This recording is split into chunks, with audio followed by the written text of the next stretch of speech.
One Friday night, she stayed over, excited for the weekend. A trip to the cinema and a meal were planned. But the real thrill was the night itself. She and Mary made a fort in Mary's room, giggling under blankets, whispering secrets as the night deepened. They fell asleep early, exhausted from the fun. She had the top bunk, her prize from a game of rock, paper, scissors. The house was peaceful until she woke to a noise. The bedroom door creaked open. And there, in the darkness, a small figure appeared. Mia. Mia sleepwalked often, her little body moving on autopilot, clutching her teddy bear. But this night felt different. As she watched, Mia whispered something. Something that made her blood run cold. Mia's eyes were closed, but her lips moved softly, whispering to someone unseen. "No, Tony. I won't do it." She shuddered.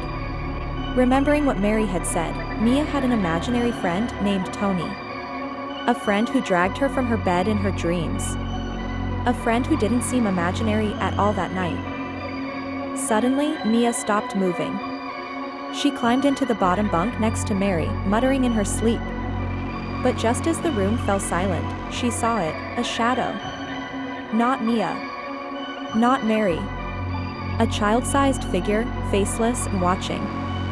Her breath caught in her throat.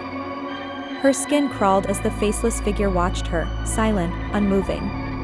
And then, without thinking, she bolted.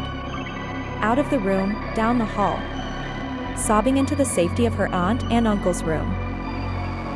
Her parents came to pick her up that night.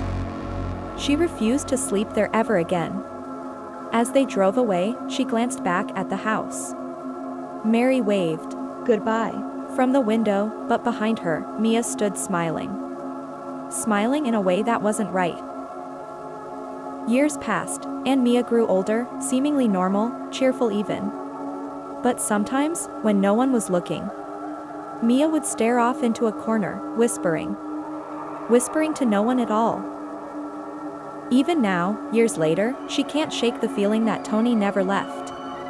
That he's still watching, waiting, in the shadows.